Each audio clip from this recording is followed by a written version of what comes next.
This is a drawing I made a while back. In particular, it's a concept car drawing that I made. It's for something I like to call the Gariel 550 GT. It's a small off-road coupe with suicide doors, a 550 cubic inch V12, and most importantly, it's made to look cool. That's mainly why I made it. It's supposed to be strong, dependable, and cool. And it also has some rounded off designs as well as blocky designs. It's a very cool looking car in my opinion. And today, I have a very important plan. A cool plan, in fact. I have a plan to turn something into this. I have a plan to make this into a real car. That's right! This is a Lamborghini RC car. In particular, it's a Lamborghini Gallardo Superleggera RC car. It's a 1:24 scale model. I bought it from Hobby Lobby for about $17. And, best of all,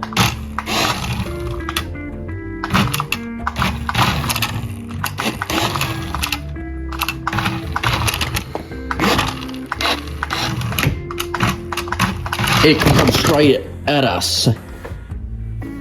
Yeah, I can do that. Yeah, looks pretty cool, all things considered. But I have a problem. I don't think it's cool enough, and also, I really like tearing stuff apart, turning them into new RC cars. But look at my last one. I took an RC car like that and turned it into that. I want to do something similar, but on a smaller scale. That should give you an idea of just how small this thing is. It's only 7 inches long, 3 inches wide, and a little over 2 inches tall. And it's also significantly lighter than the other RC car. And it's powered by 3 AA batteries instead of 4 like the other one. And it's also a lot faster and more nimble. But before we tear it apart, I want to get some driving out of it real quick, just so we can at least get an idea of what it looks like when driving, just to get an idea that this thing is awesome, and that it can be even better through my modifications. Anyway, let's go. Now, here we go. We're gonna do some quick driving, and anyway, hope you enjoy it.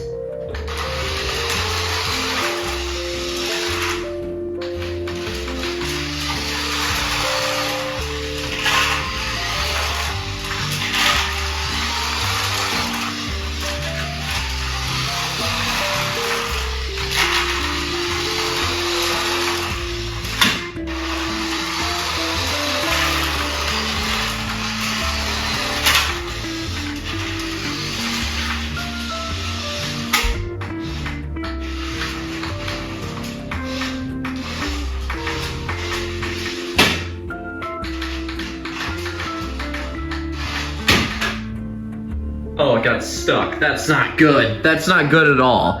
Yeah, I got it stuck. Anyway, that's probably all for the driving.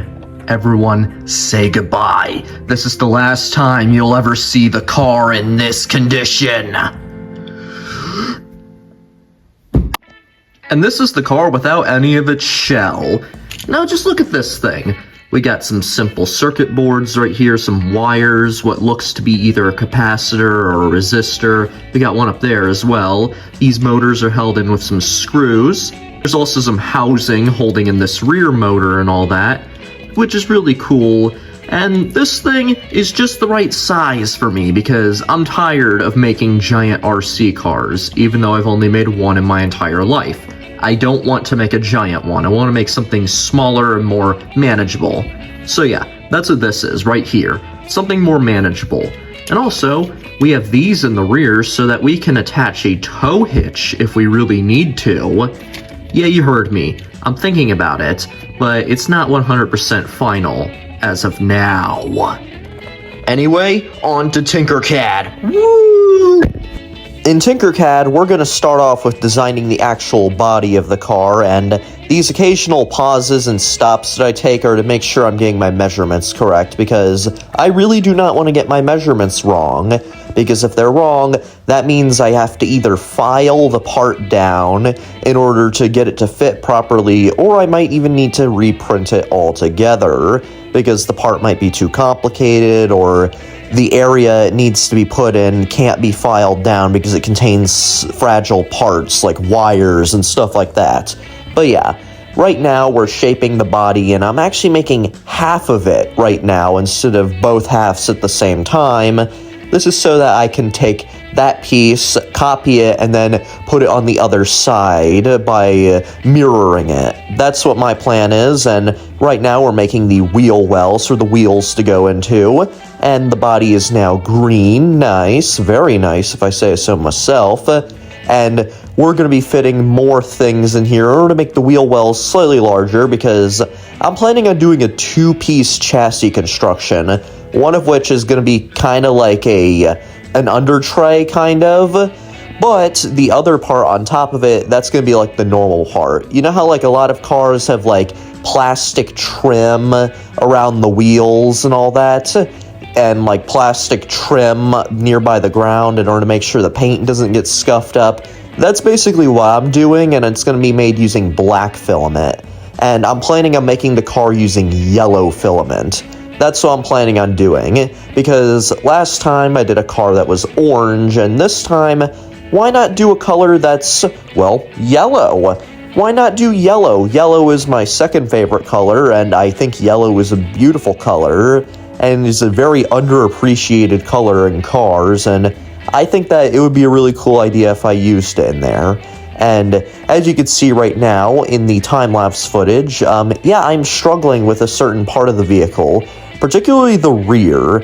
That is why there's so much things going on right now. There's just so many different things happening. I'm trying to shape the wheel wells. I've had to import this shell into Blender a few times in order to actually get it shaped properly, because yeah, let's just say it's complicated. Now we're working on the parking brake right here, and the transmission. Now, these gears right there, those are all going to be put into the transmission, and they're all very specific ratios. I'm planning on making this thing, I'm planning on giving it like a 31:1 gear ratio for the rear, basically meaning for every 31 turns of the motor, the wheels will only turn once. That's what my plan is. And then for everything else, it's about the same as the original factory gear ratio, just regular about that. And along with the transmission, we're going to be making wheel mounts. This is so that we can hold the axle in the rear, and yes, what you're looking at right here, that is the shape I need to make this thing in order for it to fit properly, and I need to make some really, really precise measurements for this. Like, a lot of times I have to just straight up turn the snap grid off in order to get proper measurements, because sometimes when I'm making this, it is just extremely tedious. I have to make sure multiple parts can fit and move properly, and I also have to make sure that it fits within the actual chassis of the car. The donor chassis is what I like to call it, because, well, an RC car had to be sacrificed in order to make this project, and so far I think the transmission is going pretty well. The gears don't look like they mesh in an incorrect manner. I've actually checked this on numerous occasions, making sure the gears mesh as smoothly as possible. And I will give a little disclaimer, my printer isn't exactly super high quality, and it's also 4 years old, and I'm also not an expert at maintaining a 3D printer, so yeah, let's just say it's not in the best condition, but it can still print some decently high quality parts from time to time. And I really hope that these gears and the whole transmission are the parts that are printed at the highest quality, because I can stand some lower quality outside parts, but I want the transmission and all like the important and necessary parts of this thing to even function. I want those to be in basically perfect condition, because if those aren't, I'm going to be really sad about that, because there was a lot of time I spent designing them, all for them to go wrong. And if you look carefully, yeah, that right there, if you see that little black and gray thing by the transmission cluster right there, that's supposed to be a motor mount, and that's about all for this particular time lapse. So all of that time-lapse footage that you just saw from Tinkercad, turns out a lot of it was actually for nothing. This is because I found out my old transmission design was actually defective. You know why? Simple. The gear train. The gear train kept on meshing in an incorrect way and grinding against itself, and yeah, it was just a complete and utter disaster. So I have unfortunately have to downgrade it to a 2-speed transmission. And if you knew from earlier, I made a YouTube short a few weeks back about how I was disappointed at my transmission. I was of course very overdramatic, but it still fits though, because that's how I felt at the time, since I made that video like maybe about an hour after I found out the transmission was basically kaput. So yeah, I have to make a 2-speed transmission now, and honestly I'm actually kind of happy about that, because this transmission is going to be more for reliability and all that.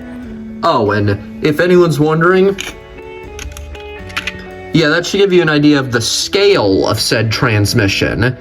So yeah, this is not some big project or me being lazy. This isn't some like big, large, giant project. No, this is a very small scale, precise project that my printer just unfortunately can't do. So yeah, I'm gonna have to downgrade it to a 2-speed. Anyway, let's go by tearing the car apart. So this right here is everything.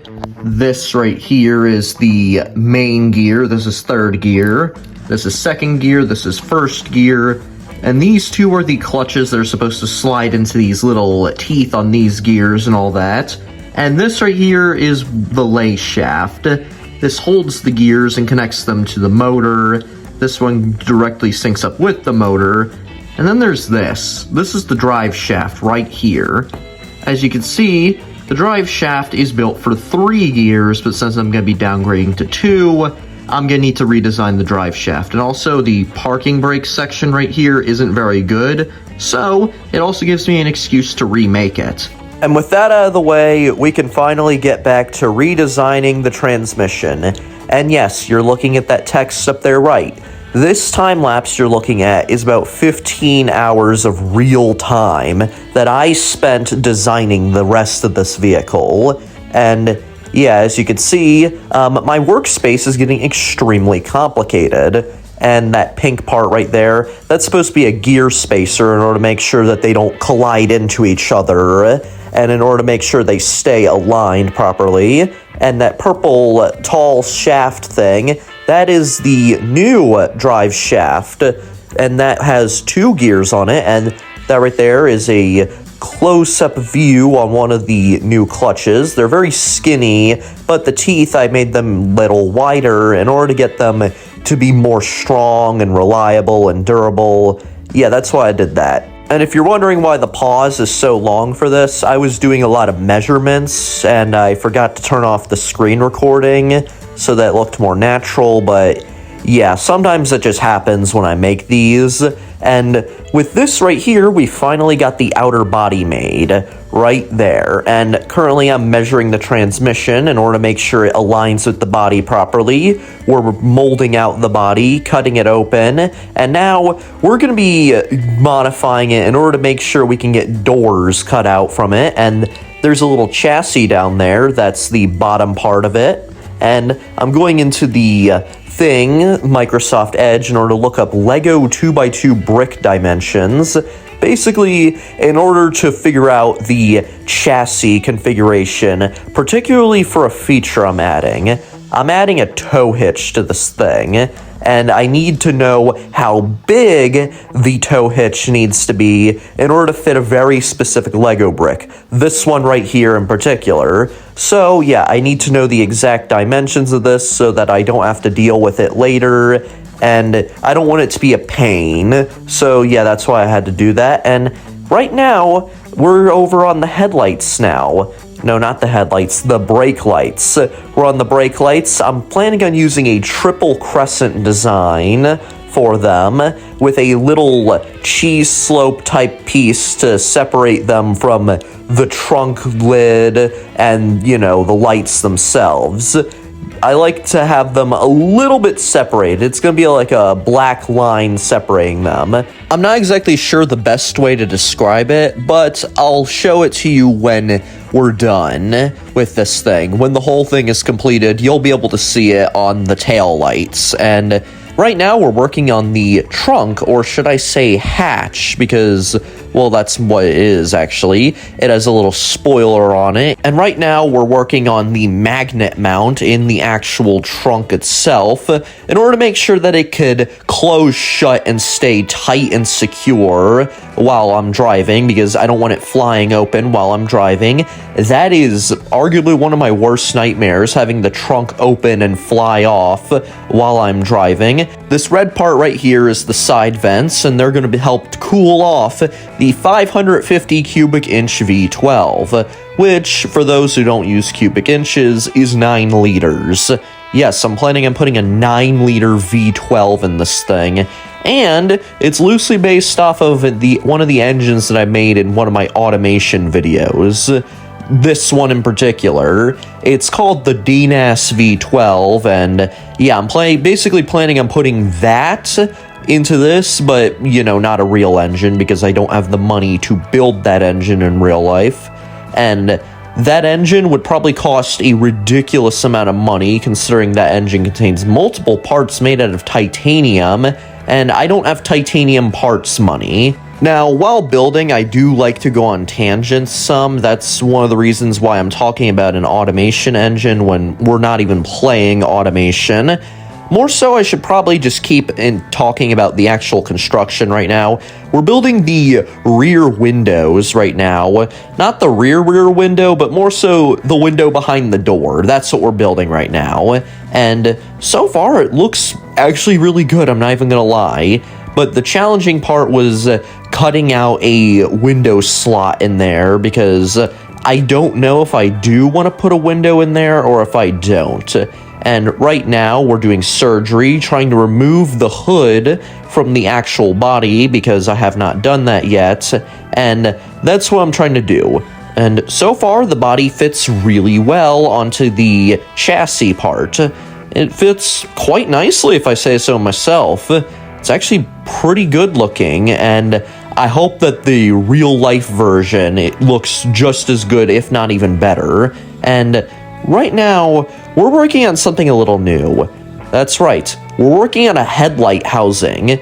This is because not too long ago, I bought 2 packs of those finger lights, you know, those lights you put on your fingers and probably haven't seen for a little while. Yeah, I have not seen those in a while, but I managed to find them, and I was so happy when I found them. And the reason I have to make a new housing for them is because the lights, even though they're small in their stock form, they're still too big to fit under the hood, and they interfere with the wheels, and I don't want to have to deal with that. So I have to design a new configuration for them. In particular, I have to design them in a way in which I basically turn the lights to a 90-degree angle and have the batteries effectively stored in the top grille. That's basically what I have to do. Instead of it being big and long, it's more of an L-shaped light. That's basically what I'm doing. And also, as you can see, we have our hexagonal grille up there, and I think it looks quite nice. We're working on our hood magnets in order to make sure that we can close the hood and keep it secure while we're driving. And also, the hood is going to be front hinged. Yeah, you know how, like, a lot of older cars and, like, sports cars are front hinged and all that? Yeah, we're gonna do that because I think that looks cool. I know it's not as practical as having the hoods be rear hinged, but I think it looks cool like that. I think it looks awesome, and I am going to do that because this is my car. And also, for the lower grille, we have 6 rounded off rectangles with vents in them, like vent slots in them, in order to help produce downforce or something like that, and help cool the engine because, well, it's a 9-liter V12. It needs all the cooling we can get. And right now I'm working on the mirrors, and they're going to be constructed in a way in which I'm going to put a little disc made out of silver filament in them. because with the old mirrors, I was able to use actual, like, mirror discs in them, but these mirrors are too small for that, and yeah, that orange thing you see right there, well, that right there is said engine cover. It's going to have the name of the car on it, the type of engine it is, and its displacement in cubic inches and in liters. And yeah, for a split second, you probably saw that I was on the Cults 3D website, which is the 3D printing site that I display a lot of my creations on. Okay, not a lot of them. I display the ones that I'm particularly proud of, the ones I'm actually willing to sell to the public, and okay, I don't sell them. I just display them to the public entirely for free. And you can even download and print them if you really want to. And okay, I don't mean to make this sound like a self-promotion. It will make a lot more sense on why I was there later on in the video. But with all this made, we're done. What you're looking at right here may look like a cushion, but underneath of this cushion is the final product. In total, this project had 25 hours of Tinkercad footage and almost 30 hours of 3D printing footage, all of which was heavily sped up in order to make the video manageable, but I want to show you this final product that I made. I'm personally extremely proud of it, and I think it is an incredible piece of engineering on my behalf. There are problems with it, but I'm not a professional. I don't have professional tools, my printer is about 4 years old as of making this, and I don't exactly have the best quality for my things. And I have to design stuff with quality margins in order for it to actually fit into place. And so, well, here it is.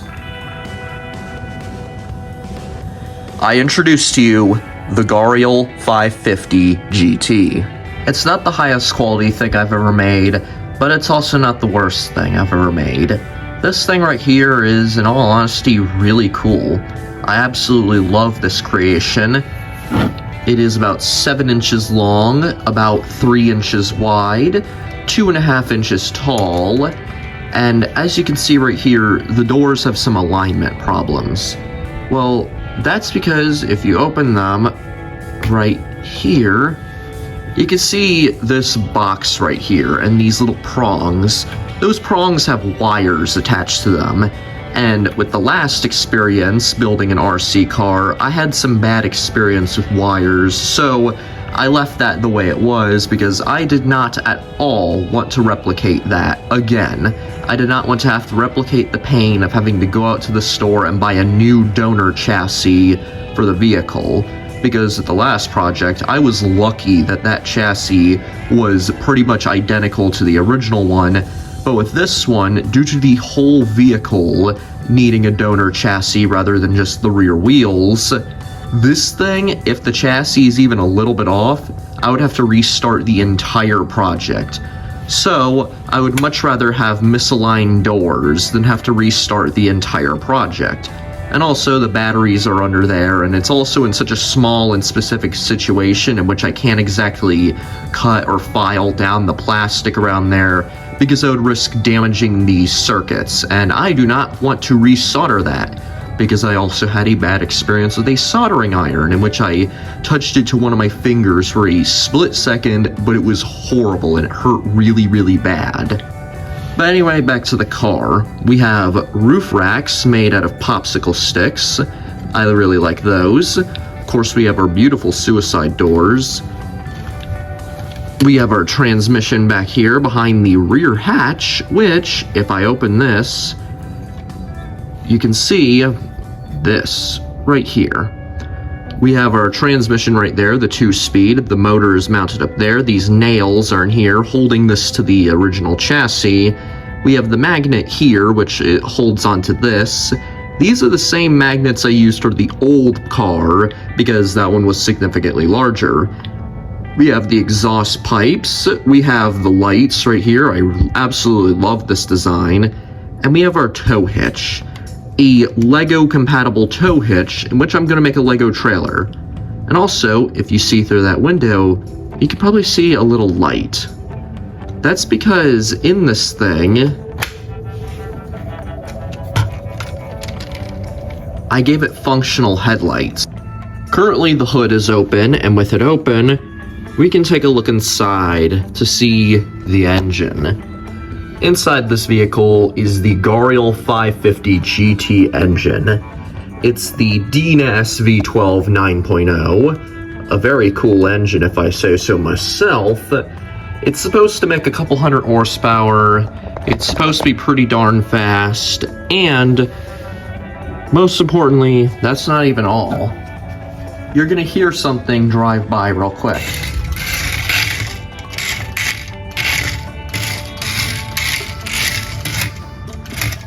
This is the pace car.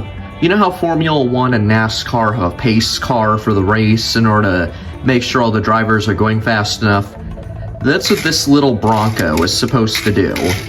Found it at Walmart for like $10 and it is adorable and tiny. It has headlights and it even has brake lights. And unlike NASCAR, my car is actually going to have its lights on while it races, even though the track is lit up. And yeah. Anyway, let's go on to the race. As you can see, we have our little Ford Bronco pace car, and my goal is to go under the table and around it. In a little something I'm gonna call 24 seconds of Le Mans. So basically the most underwhelming version of Le Mans you can possibly imagine. So, let's get racing. We go under the table. No. Keep in mind this thing was $10. It's not exactly the epitome of RC cars. We go over there.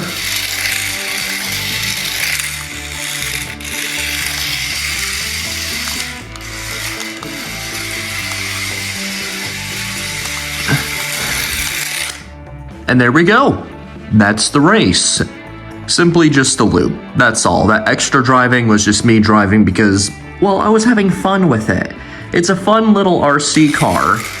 How can you not love it? It's less than 3 inches long. It's tiny. And I just crashed into the camera car. Anyway, let's go with the race. Welcome to the first ever 24 seconds of Le Mans. My name is Tim and I'm gonna be your host today. While we do the most treacherous race on the planet, we go under the air hockey table, straight through the Crocodile Valley, by the Kraken, by the Kettlebell, and last but not least, we make it back to the line. Ooh, on your marks, get set. 3, 2, 1, go! Okay, really strong start, nice. Under the table, nice. We're at the Valley of the Crocs. Crocodile Valley, going over a very dangerous.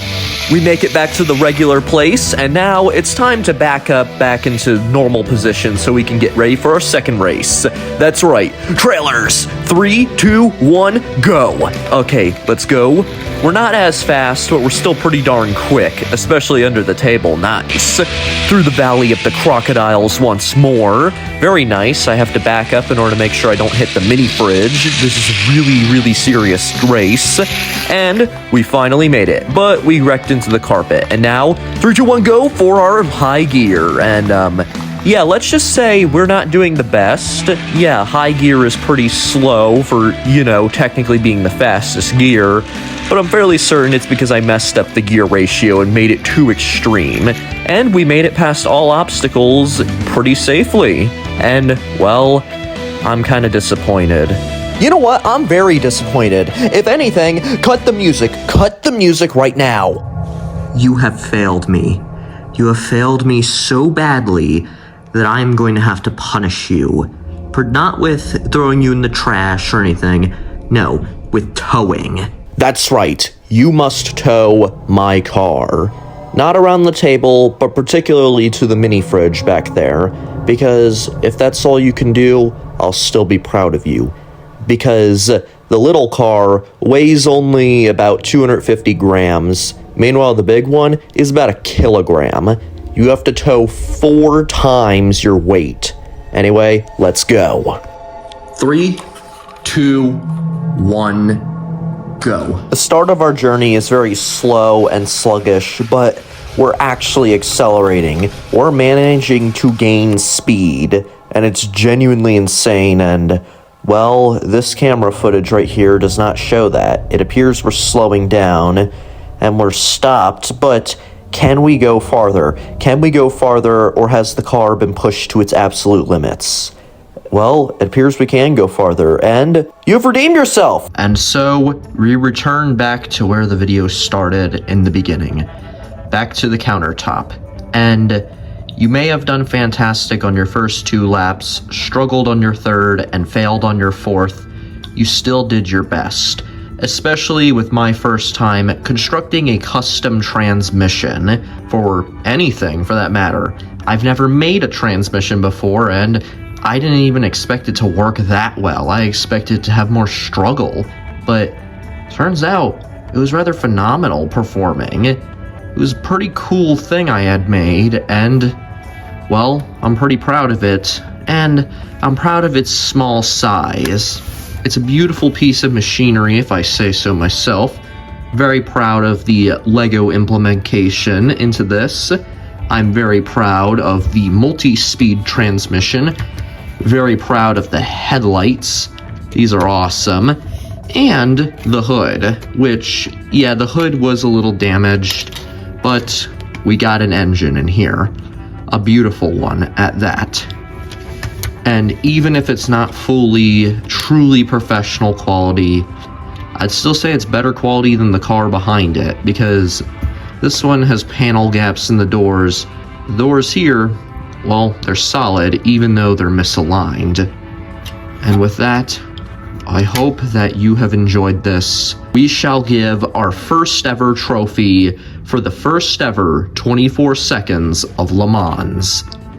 I present the Gariel 550 GT with the Star Cup from Mario Kart Wii, a little 3D printed trophy I made using gold filament, and I think it's a rather beautiful little trophy. And with that, I have one last shout out to the baby Ford Bronco RC car. Without it, I wouldn't have been able to even get this thing, and I wouldn't have an excuse to buy it, and I also wouldn't have a pace car, all without this guy right here, the yellow one. And we have all of the condiments: mustard, ketchup, and chicken tikka masala, or buffalo, depending on what color you prefer and what food you prefer. And with that, I wish you all a very happy and wonderful and exciting 2025. This video came out about half a month later than I wanted it to, but I was able to add in a couple of extra little segments in that I wouldn't have been able to previously. Anyway, later on in 2025, or possibly even in 2026, I'll have another project. Hopefully more extreme than even this. Because this thing is headlights. This thing back here doesn't. And, well, this thing is a transmission. This doesn't. And even though it's my first time doing it, I'm still proud with the results, and I hope to improve with this. Anyway, that's all.